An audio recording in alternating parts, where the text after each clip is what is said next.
Hey, hey, welcome back. Welcome back to the Clayton Millsap YouTube channel, where I do pointless things and you guys watch it. So, what can I say?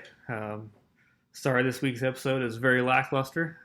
Saturday started out, did a 52-mile bicycle ride.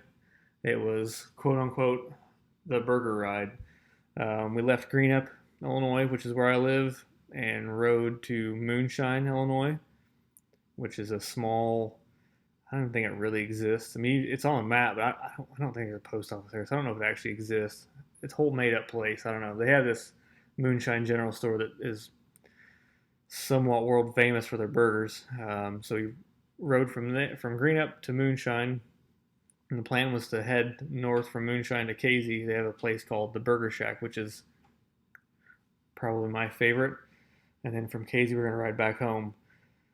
The downfall was this guy. I hadn't pre-ridden the route, and there was some gravel on the ride, which I have a gravel bike. My friend Ted, who rode, has a gravel bike.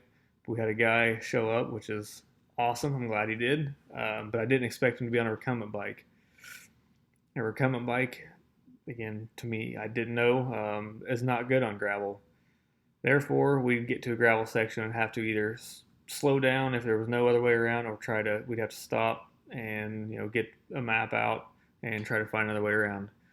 It turned out awesome. I mean, it made the route even more enjoyable in my opinion. We had to do a little bit of gravel, but the reroutes ended up being some fantastic roads to ride on. So I'm glad it worked out that way. It just it delayed our day, so we got to Moonshine later than we had wanted. Therefore, put us behind schedule and didn't get to the Burger Shack in time to eat a burger. But we rode on up to KZ and then back to Grant for a total of 52 miles, 52 miles ish.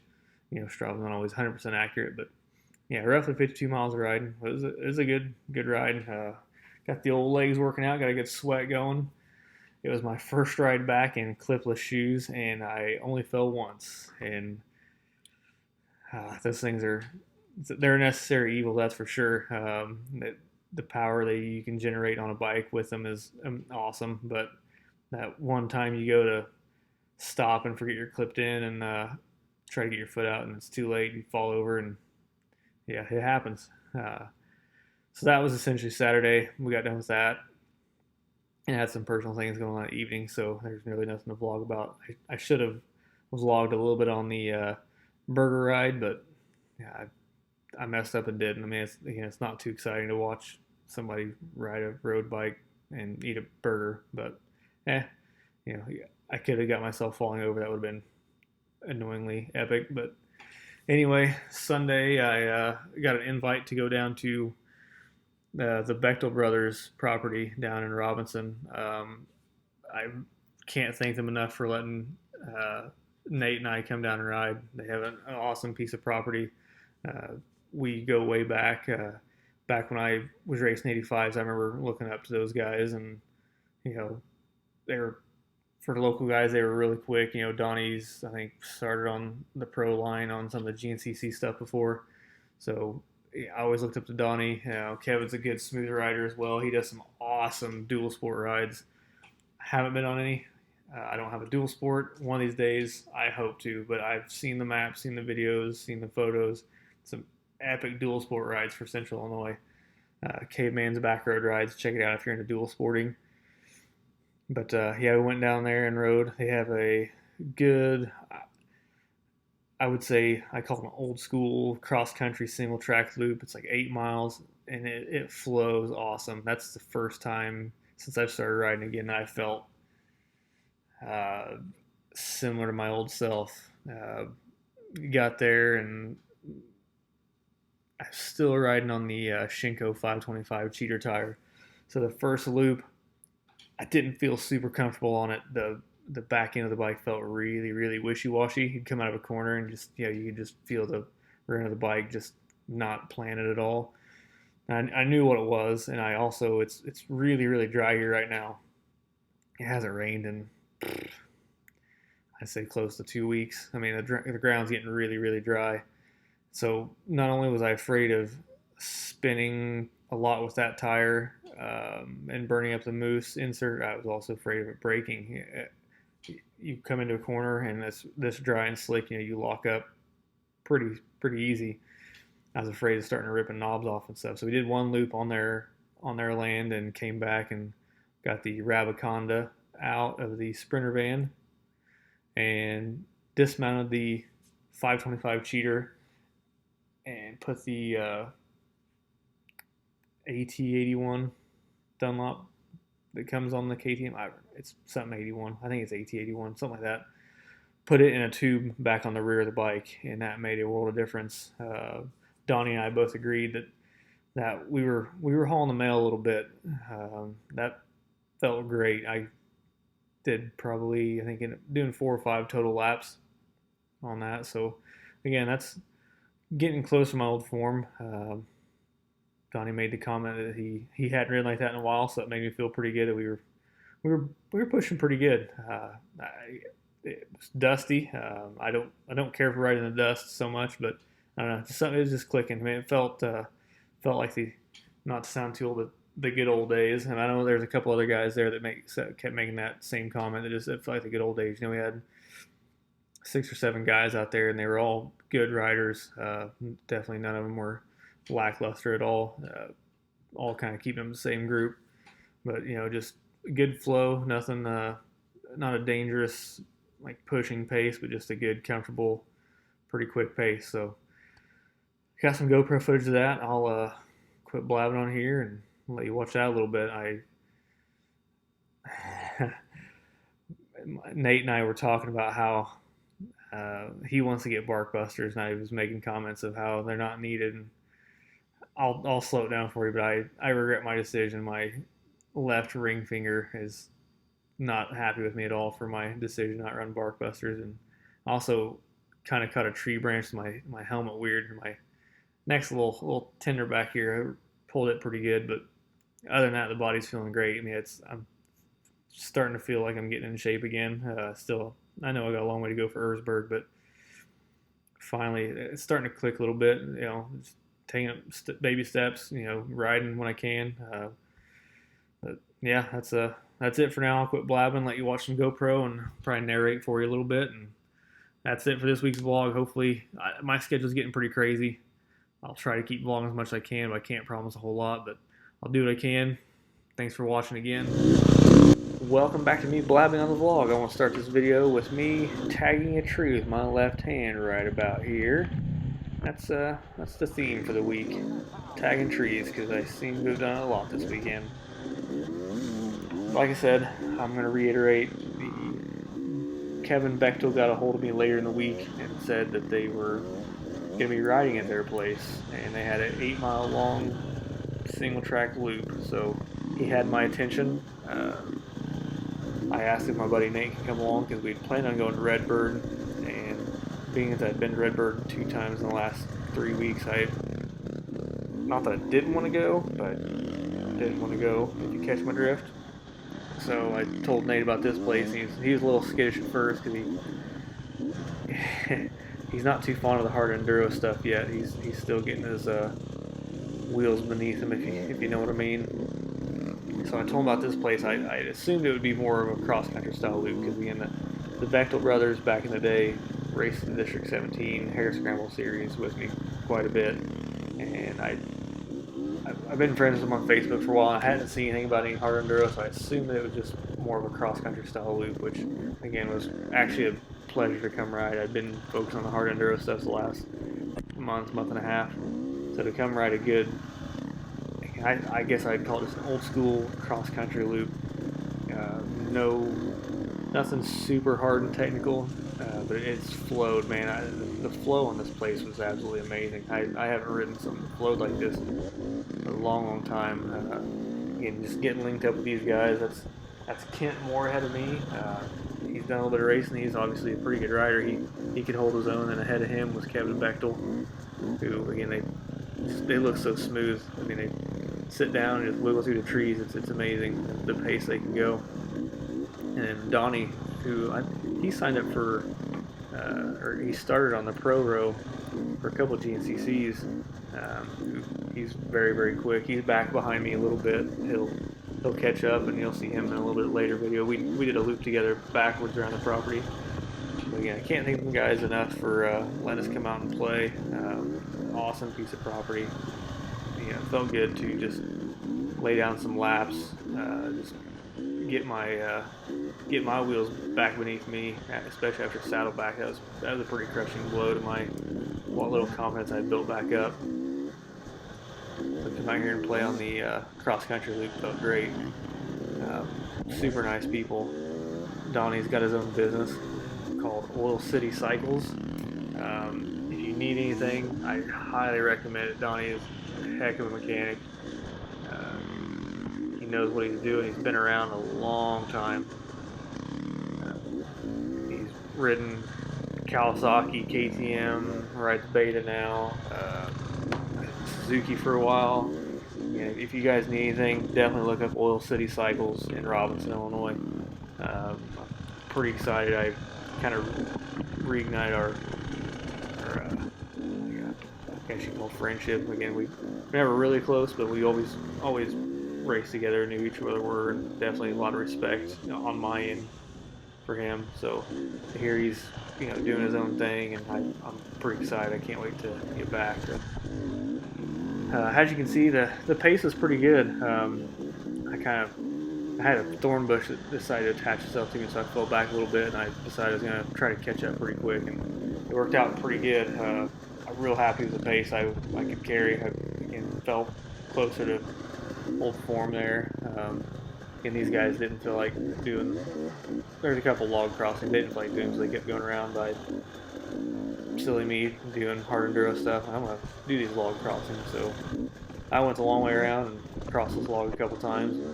Again, it put me farther behind a little bit, which is what I wanted. I wanted to try to, again, they're good riders. I'm not going to knock them at all. They're very, very good riders. So I knew if I could fall back a little bit and catch up, I'd feel really good about my pace. So that was my goal. They did get a little farther ahead of me here. I made a couple blunders, so it took me a while to catch up, but I got it done anyway. But yeah, like I said earlier, started out the day on the Shinko 525 cheater tire. As you can see, it was really, really dry there. That gummy tire did not like it so well, so I switched back to the AT81 Dunlop, and it started hooking up pretty well. I was able to put some power down and let the old KTM 300 do its job. This bike I'm still getting used to it. I think it's got maybe 13, 14 hours total on it now, so it's still not even. I don't have a whole lot of seat time on it yet. It still amazes me. You can't hear it because I'm blabbing, but I don't even have to rev this bike. I mean, it's just literally almost kind of just off idling around a little bit. It hauls the mail. It's an amazing bike. I absolutely love it. I'm sure I'm not doing it justice, but yeah, I'll shut up a little bit and let you listen to the bike and just let it do its job.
Like I said, that's pretty much off idle sound of the KTM 300 that I can't justify.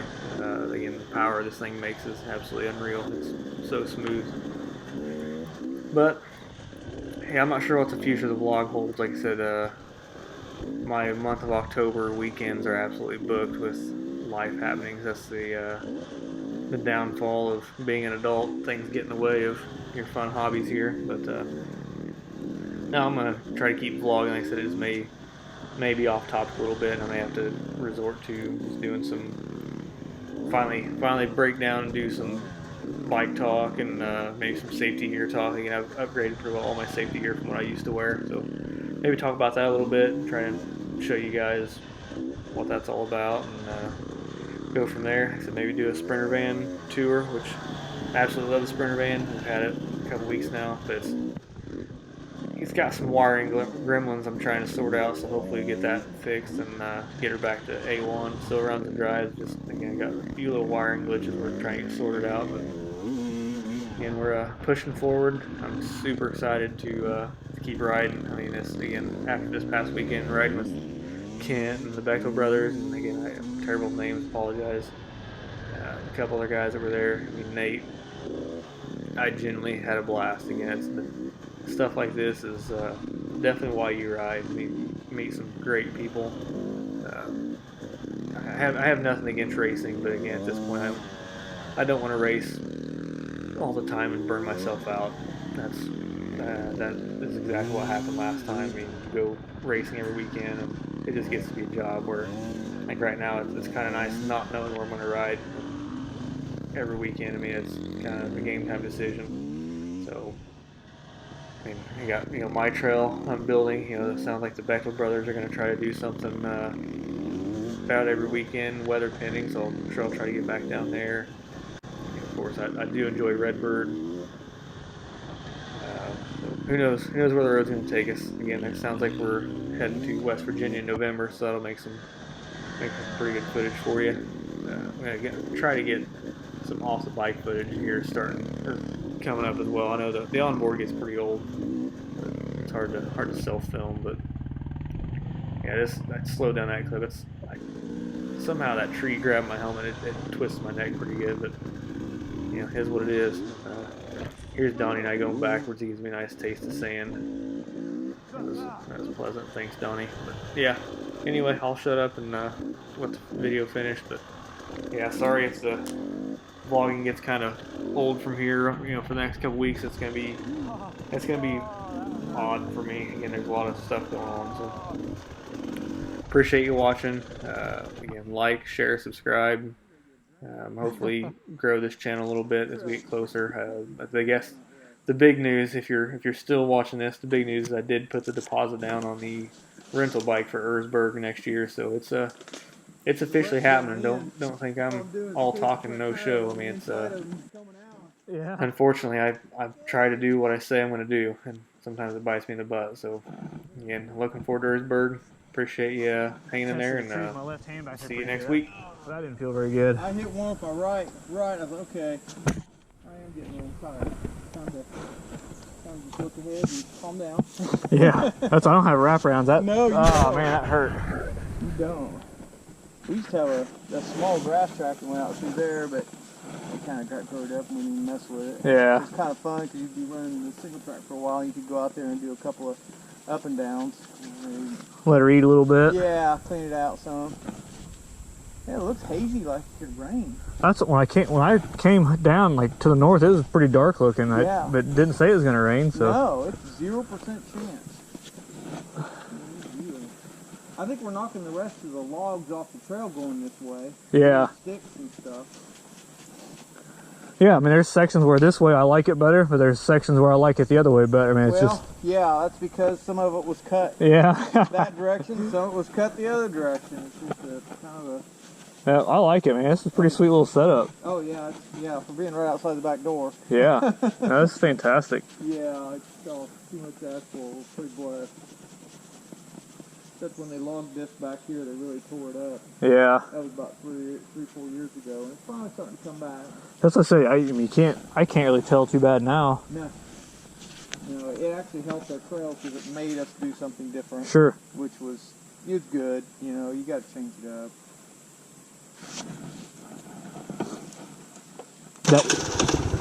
That tree you hit, was that over there kind of by your house? Yeah. I saw a bunch of leaves falling. Yeah, Like, I hit that sucker and I took some breath. I came around the corner, there's leaves falling. Like, I wonder if he tagged a tree a little bit. Yep, I sure did. It was hard. Well, at the time, glad I got my butt busted.